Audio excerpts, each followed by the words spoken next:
Shalom, meus irmãos, graça e paz. Que bom estarmos mais uma vez aqui para o nosso encontro de poder, tributo ao Espírito Santo. E como a gente costuma falar aqui, é um momento de nós ativarmos a nossa fé, alimentarmos a nossa fé, e isso é muito, muito importante e relevante para nós. Para nós agradarmos a Deus, nós temos que aprender a viver pela fé. E isso envolve muitos aspectos. E hoje eu quero falar com você a respeito de algumas formas de nós encararmos o mundo e a vida e os acontecimentos que podem afetar diretamente a nossa fé e a fazer com que a nossa fé não se desenvolva ou até que ela diminua ou até apague. Recentemente, um amigo começou a sentir alguns sintomas de doença e ele tinha algumas coisas que nunca tinha sentido, como dor de cabeça, começou a ter alguns problemas de insônia e ele começou a pensar no que poderia estar tendo, qual era o problema que ele tinha. E os seus pensamentos foram levados às coisas mais graves. Ele começou a pensar que estava tão grave a situação dele de saúde que ele nem sabia se iria sobreviver. De tão preocupado, ele começou a se preparar para o pior. E ele resolveu, então, com o conselho de algumas pessoas, procurar médicos e tentar ver o que tinha. E foi fazer alguns exames e, no final das contas, o que ele tinha era uma pequena inflamação na coluna que estava afetando muito e incomodando, dando dores, inclusive afetando seu sono. E na verdade era uma inflamação que foi curada por um antibiótico normal, um anti-inflamatório e alguma fisioterapia. Algo muito simples, na verdade, mas ele estava realmente preocupado. E depois ele prestou um depoimento dizendo que, devido a toda aquela preocupação que ele estava, ele acabou enfraquecendo na fé. Ele começou a se desesperar, ou seja, a perder a esperança. E isso afetou muito a sua vida espiritual e a sua vida emocional, por uma coisa que, na verdade, não estava acontecendo. Aquelas doenças que ele pensava que tinha, na verdade, foram provocadas pelo medo, pela ansiedade, pela preocupação com o futuro e fez com que ele se desesperasse. E é isso que eu quero falar com você, como situações, às vezes até imaginárias, não reais, podem afetar a nossa vida emocional, espiritual e pode afetar até mesmo o nosso corpo físico. É como nós lidamos com a nossa memória, como nós lidamos com nossos pensamentos. Uma frase que eu ouvi recentemente foi a seguinte: não acredite em tudo que você pensa. Nem sempre os nossos pensamentos são legítimos. Nem sempre os nossos pensamentos são a realidade. Então não acredite em tudo. E para que nós possamos aprender a lidar com essa questão dos nossos pensamentos, nós temos que ter a sabedoria de lidar com o passado, com as memórias do passado, as lembranças das coisas passadas.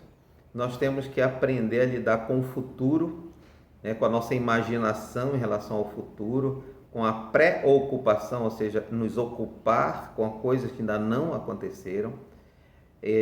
Nós temos que aprender a zelar pelos nossos pensamentos.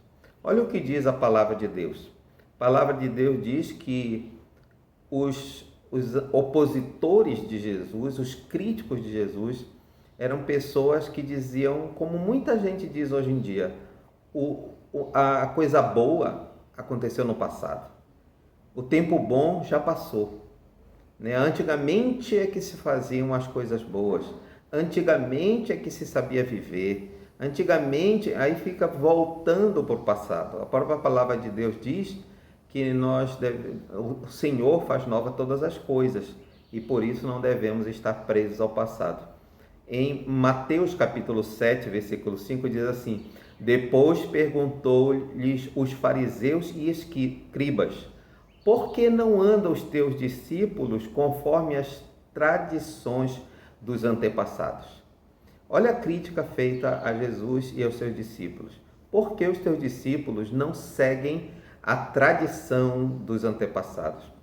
Jesus, nada a ver com, não tem nenhum problema nós tomarmos os bons exemplos do passado. O problema é quando nós nos prendemos ao passado, e quando não nós fazemos isso, perdemos a oportunidade de ver as coisas novas, de ver as coisas do presente e no futuro.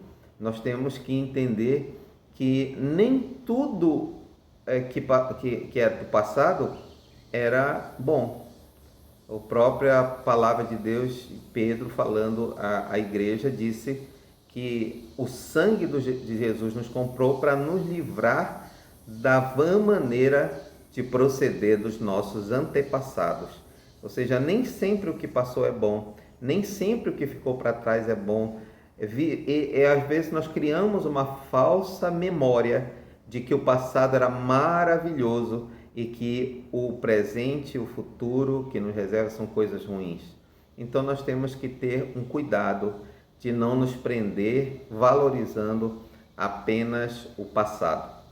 Outra coisa que pode afetar muito a nossa fé é estar presos ao futuro. Como assim presos ao futuro? Sim, tem muitas pessoas que não conseguem aproveitar o presente, o momento presente, nem valorizar as coisas do passado.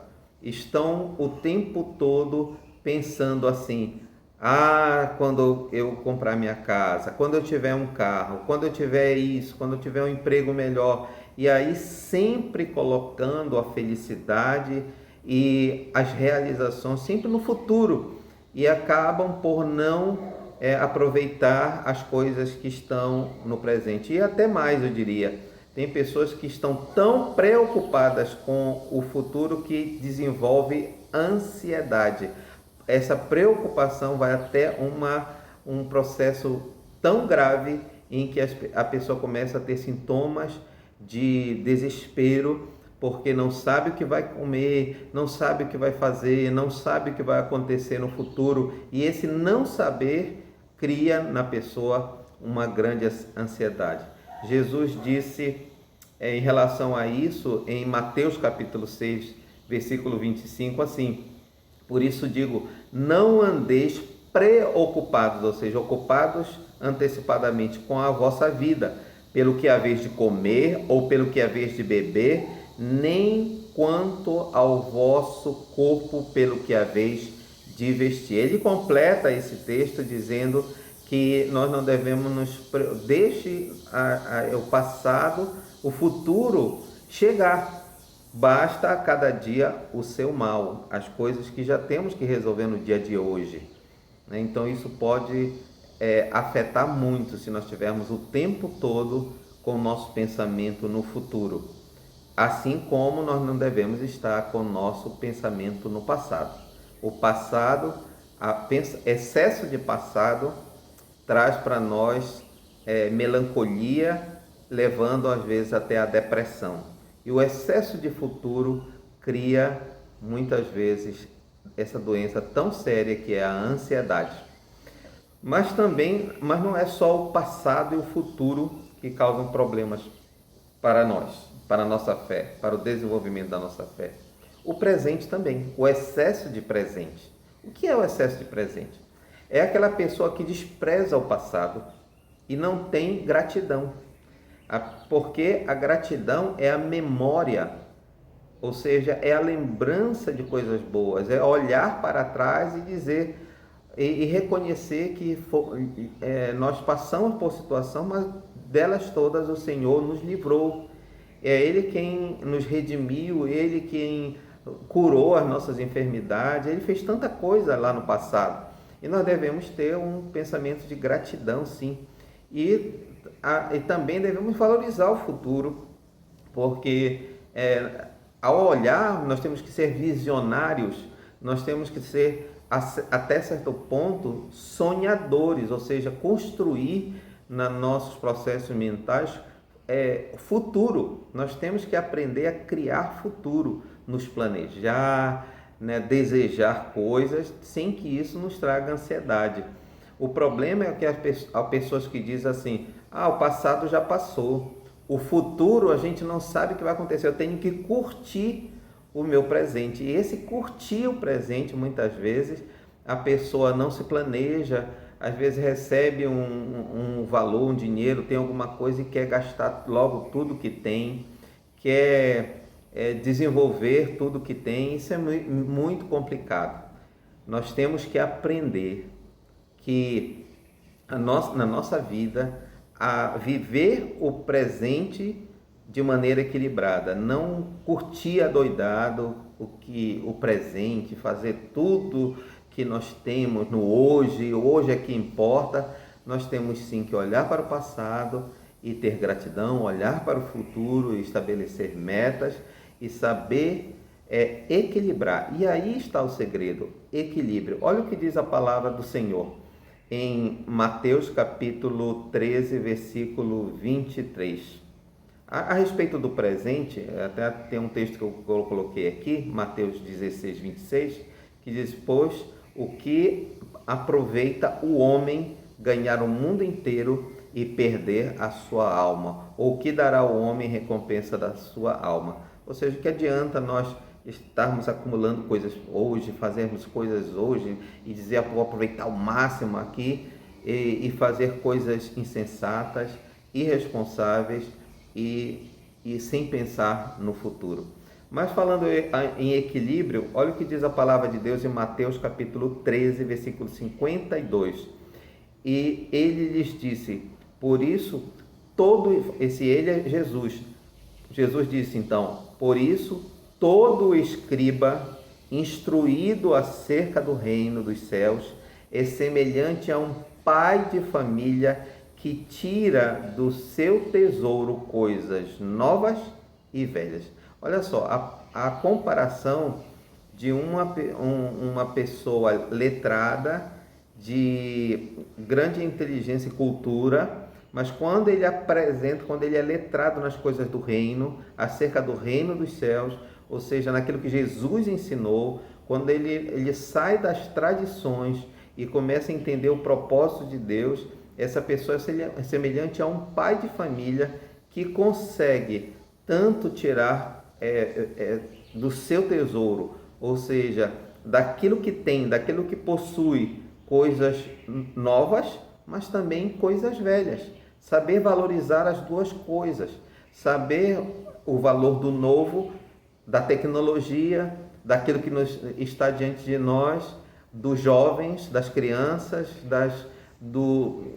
das oportunidades que surgem, das coisas que vêm a nós, mas também valorizar a nossa história, aquilo que nós já passamos, as pessoas mais velhas, né? Então, nós temos que aprender a olhar, respeitar nosso antepassado, respeitar os nossos filhos também, né? Tanto o passado como o presente está em perfeito equilíbrio. Isso é uma pessoa sábia, isso é uma pessoa que entendeu o propósito de Deus. Por fim, eu quero deixar uma palavra do apóstolo Paulo, no capítulo 4, versículo 5 de Filipenses, quando ele diz assim: seja a vossa equidade. Em outras traduções está escrito moderação, que é a mesma coisa que equilíbrio. Seja a vossa equidade, ou a vossa moderação, ou o vosso equilíbrio conhecido, notório de todos os homens. Perto está o Senhor. Então, que as pessoas nos conheçam, não porque nós somos saudosistas. Também que as pessoas não digam assim: esse aí é um sonhador, né? Só pensa nas coisas do futuro. Que também as pessoas não digam para a gente: esse aí é uma pessoa que só quer aproveitar o presente, não está nem aí para o futuro, não está nem aí para as coisas que já aconteceram na sua vida. Que as pessoas não tenham esse conceito de nós, mas que seja notório para as pessoas o nosso equilíbrio, a nossa equidade, a nossa moderação. ou seja, que nós possamos fazer como Jesus. Jesus deu um ótimo exemplo. Jesus era uma pessoa que valorizava o passado, ele respeitava as coisas do passado, as autoridades, os seus pais, falava a respeito de Davi, falava a respeito de Abraão, falava a respeito da história de Israel no passado, ou seja, ele tinha uma boa memória e a sua memória era uma memória curada, uma memória de boas lembranças. Mas também ele era um homem visionário, ele estava sempre entendendo que das coisas do futuro, investindo no futuro dos seus discípulos, investindo naquilo que ele deixaria como legado para os seus discípulos. Ele estava sempre construindo algo para o futuro e por isso ele deixou algo tão importante, tão sólido, tão consistente quanto os princípios do reino e também a esperança de um reino futuro, de nós habitarmos a eternidade com Ele. Então ele conseguia equilibrar as duas coisas. E também era uma pessoa que valorizava o presente, ou seja, quando ele estava com alguém, ele estava integralmente com aquela pessoa, ouvindo atentamente o que aquela pessoa estava dizendo, era sensível às necessidades das pessoas que estavam à sua volta, era capaz de ter essa empatia, de valorizar cada segundo da sua existência para ajudar alguém, para instruir alguém, curar e para ajudar alguém nas suas dificuldades. Era uma pessoa equilibrada e o exemplo de Jesus precisa ser seguido. E nós precisamos aprender a viver com equilíbrio para termos então uma fé saudável, um relacionamento saudável com o nosso Deus, um relacionamento saudável com as pessoas que estão ao nosso redor. Vamos fazer isso, irmãos. Queridos, algo muito importante. Veja que você pode extrair dessa mensagem o que você ainda precisa corrigir. Olhe para você, examine a você mesmo, julgue a você mesmo e veja se você é uma pessoa que está presa ao passado ou você é uma pessoa que a sua cabeça sempre está no futuro ou você é uma pessoa que só quer aproveitar o momento presente, ou se você já alcançou o equilíbrio, a equidade de ser uma pessoa que consegue equilibrar o passado, o futuro e o presente para ter uma vida saudável. Que o Senhor te abençoe, que o Senhor te guarde, que o Senhor resplandeça o seu rosto sobre ti, que Ele tenha misericórdia de ti, que sobre ti o Senhor resplandeça a sua face e te dê da sua paz. E dessa forma você então se livrar de todo pensamento, de todo negativo, de toda ansiedade, ter sua mente grata, com ações de graças, com atitudes realmente que glorifiquem o nome do Senhor. Amém? Que Deus te abençoe, em nome do Senhor Jesus. Amém, amém, amém.